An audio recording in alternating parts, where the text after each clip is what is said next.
That's the good news. Und wir beginnen heute mit Mr. James Taylor. Er wird uns erzählen vom Umgang mit Klimaalarmismus in den USA. Nur noch ein kleiner Hinweis, also für diejenigen, die Übersetzung gerne haben, der Kanal 1, also Channel 1 ist Englisch, Channel 2 German, Kanal 2 hören Sie die Sachen auf Deutsch. Herr Taylor ist Präsident der Spark of Freedom Foundation.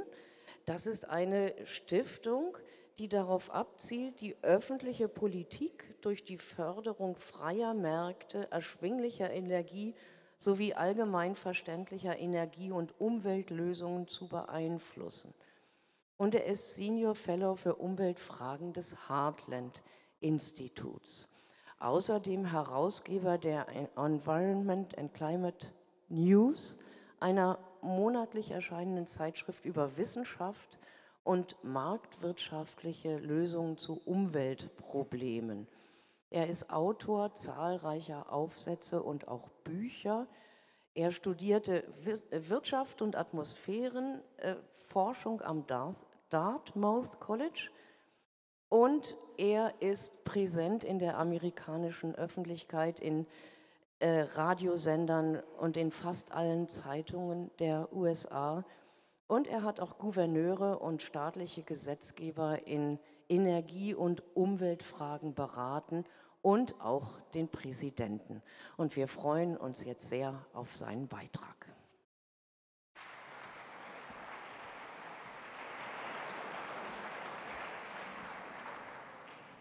Guten Morgen.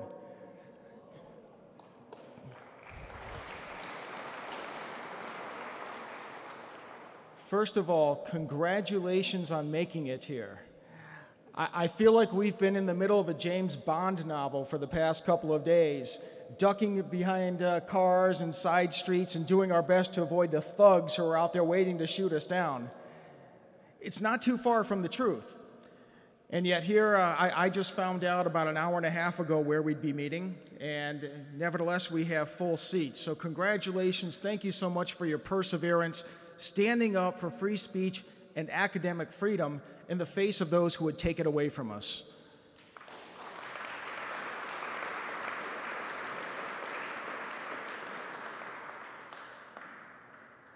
They're not very smart though, are they? Here's some advice to our thug friends out there. If you wish to shut down someone's speech rights and academic freedom, show up with your intimidation tactics on the day of the event, not 2 weeks beforehand. We can find another venue. We may be having to go through, jumping through some hoops to find it, but we're here. If they were a little more intelligent, they would have shown up today rather than 2 weeks ago. Oh, wait a second. I see there's a Dungeons and Dragons convention going on today. That might explain why they're not here.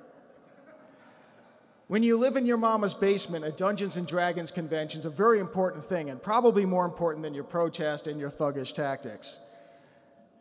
Anyway, all kidding aside, it is quite astonishing that in 2019, still we would have to be in hiding. We'd have to meet in secret to avoid people taking away our rights to present science, our rights to gather and just meet. We're not out on the streets protesting. We're not doing anything that's infringing on anybody's rights or even inconveniencing anyone. We're just meeting to discuss science, and people would try to take those rights away. Now, in the United States, dealing with climate alarmism, it's much like I imagine around the world, at least from what I've seen. What we're trying to do is replace propaganda with scientific evidence. And it's much harder than it seems, unfortunately. But here's the thing that's most important to convey to people. There's a thing called the scientific method. Most of us learned it when we were in grade school. Hopefully, most of us remembered it. Under the scientific method, we make observations, we formulate theories, and then we test them rigorously. We try to find holes and flaws in our own theories. And if we can't, then we invite others to do so. That's conducting science. And yet in today's day and age, they flipped it on its head. The climate alarmists say that if you conduct their theory to scientific scrutiny, you're attacking science. No, we're not. We're performing science.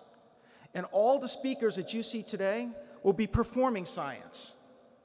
When the day comes that people who test scientific theories are accused of attacking science and attacking scientists, that's the day science dies. But congratulations to all the speakers today who will be performing science and making sure that science lives on.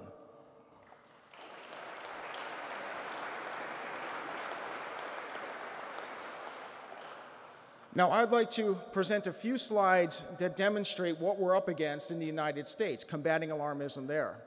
And I'm going to skip through a few of these because with so many speakers here on the schedule, I'm getting a little less time than anticipated, but that's a wonderful thing because it means we have more fantastic speakers coming up.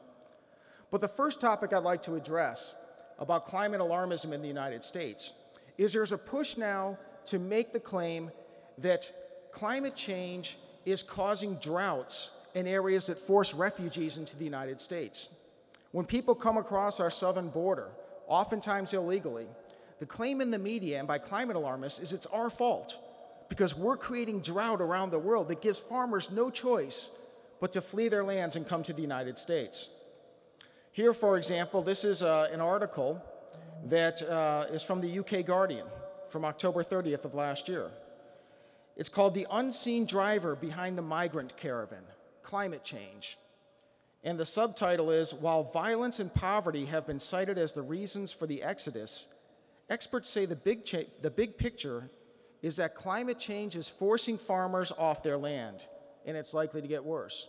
In fact, Beto O'Rourke, who was one of the Democratic presidential candidates, frequently made his stump speech saying that people down in Central America, it's not their fault, it's our fault in the United States because we created the climate change that's making it impossible for farmers to grow crops. NBC News said basically the same thing. Central America's choice, pray for rain or migrate. Ravaged by drought, farmers in Honduras and Guatemala live on the edge of hunger. Well, let's take a look at Honduras and Guatemala. Let's perform science. Let's engage in the scientific method and see what's really going on. This is crop data from the United Nations Food and Agriculture Organization. What you see going from the left to the right from 1961 to 2017 is crop output in Guatemala. You don't see anything resembling a climate crisis that's causing a decline in crop production. In fact, crop production is in long-term, mid-term, and short-term increase and setting records nearly every year. The same applies for Honduras. What you see, especially in the last 10 years, is crop production that is astronomical.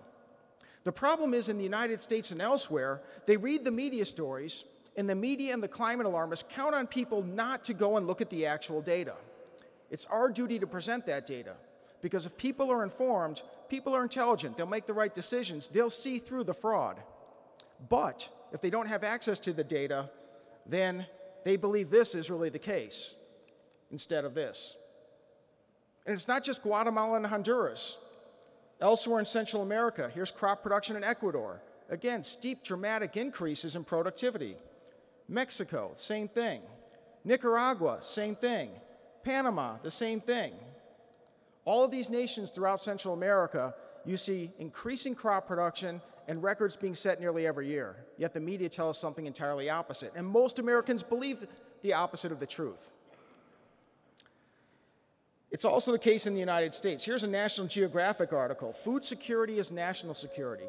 And the argument is that climate change is imperiling crop production in the United States, threatening our national security. Well, here's the same data for the United States. We see records being set virtually every year. Again, it's a battle of scientific evidence versus propaganda. And it's not just that I cherry-picked any particular nations. Here is United Nations crop data. This goes back to 2010, but the same pattern holds true going back many decades. What you see is a consistent increase in crop production and records being set virtually every year. This is scientific evidence and truth versus propaganda. Another alarm that's been recently promoted in the United States is the assertion that climate change is causing the Great Lakes to dry up. This is an article from National Geographic from 2012. The title is Warming Lakes. Climate change and variability drive low water levels on the Great Lakes. It's all climate change's fault. This chart here, unfortunately, you can't really see the date so much, but you're going from left to right. On the far right is today's date. 2012, when this article was written, is when you see in Superior and Huron, Michigan, the two top charts, a slight dip in water levels. Of course, you did not see that in Lake Erie and Lake Ontario, the other Great Lakes. So when they had that slight dip, the media claimed that climate change is to blame and we can expect more of it. But now look at the far right. What you see is that today, as we speak, there is a record amount of water throughout the Great Lakes. So do you think the media reports that now? Here's what the media says now in 2019. Why are water levels on the Great Lakes fluctuating so wildly? Low water levels were a crisis. Low water levels were everything we had to fear. And when water levels are high, oh no, they're fluctuating. This is bad that we have so much water in the Great Lakes. Again, it's the United States and really throughout the world that we're battling propaganda with scientific evidence. This is funny too. This is Federated Insurance. The insurance companies make a great deal of money by scaring people about climate change and charging higher rates. So here in 2019, remember this article's 2012, they raised a false alarm, which proved to be short-term and not true. In 2019, Federated Insurance puts an article out saying what's more concerning is that as of April 2015, the Great Lakes have already lost about 30 centimeters of their navigation depth, putting a strain on vessels and the future availability of water resources. This article was published just 2 months ago, and yet they deceitfully reference back to 2015 when water levels were low and pretend that the record water levels exist now don't occur. They're counting on people not to find out the scientific evidence and to educate themselves. This is the battle we fight each and every day. I'm going to skip through a few more slides, but take on a few more of the scientific myths that are taking shape in the United States. In the United States, we often get hit by hurricanes. We just went through the longest period in recorded history without a major hurricane, Category 3 or higher. When that happened, the media didn't talk about it much. But of course, now that we have resumed getting hurricanes, the media tries to blame global warming for every hurricane that occurs. So here's a CNN article from September of this year. Climate change makes storms like Dorian, a recent hurricane, more dangerous. But even the United Nations Intergovernmental Panel on Climate Change admits, quote, there is low confidence in any observed long-term increases in tropical cyclone activity, either intensity, frequency, or duration. And there you see the chart of hurricane frequency going down over time. Again, the media tell us one thing, most people believe it because they see it on CNN, but the facts and even the United Nations tell us a different story. Same thing regarding tornadoes. Here's an article from the Washington Post earlier this year. Extreme weather has made half of America look like Tornado Alley. That's pretty frightening. Half of America becoming a tornado alley? And of course, the article blames climate change, global warming. But here's the facts. On the right, you see a chart of tornadoes, all tornadoes, going back to 1954. You don't see any increase. And even the United Nations IPCC acknowledges, quote, there is low confidence in observed trends in small spatial scale phenomena, such as tornadoes. In this chart is the violent tornadoes, F3 or stronger. You see a significant decline in strong tornadoes. And yet the Washington Post scares the American people with propaganda that contradicts objective evidence. I'll finish up on the individual crises that we have to deal with, the propaganda, by talking about drought. I'm going to move forward to this article. This was in Carbon Brief last year. Climate change is already making droughts worse. Well, here you see, let's talk about the United States, which this article focuses on. Here you see data from the National Oceanic and Atmospheric Administration. The yellow lines, the yellow chart, is drought conditions, where a percentage of the country that's very dry. So where you see the yellow bars going down quite far, that is extreme drought throughout the United States. What you see on the far right are today's conditions.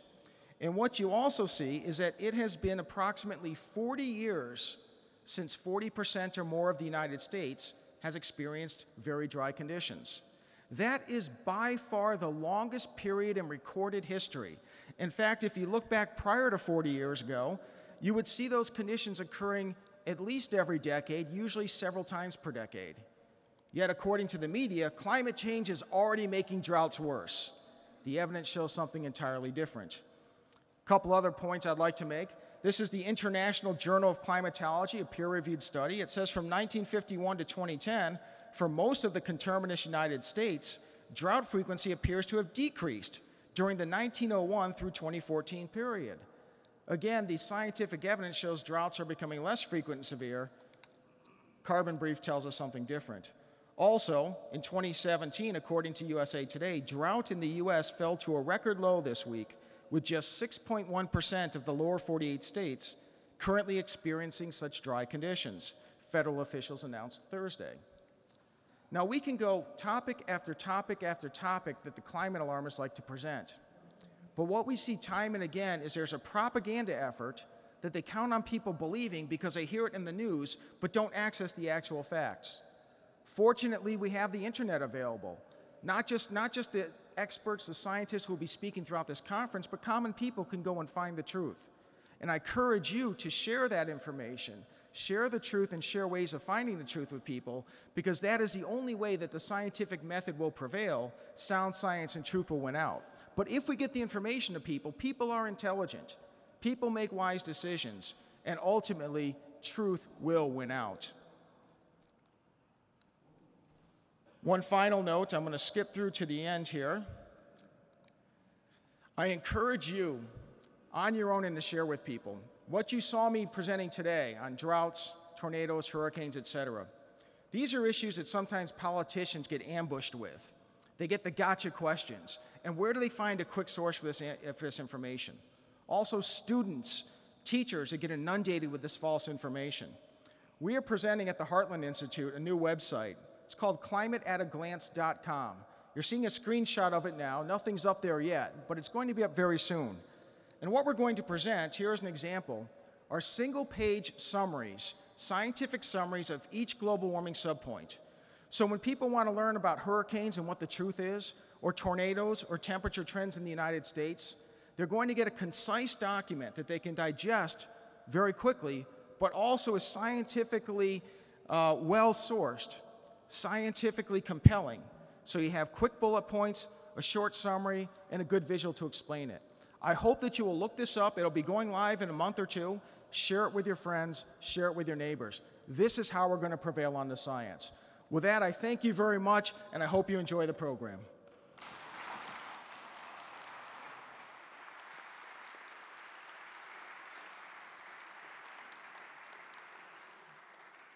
Herzlichen Dank, Mr. Taylor. Wer möchte denn dazu etwas sagen? Niemand. Also, war sehr überzeugend, keine Gegenrede.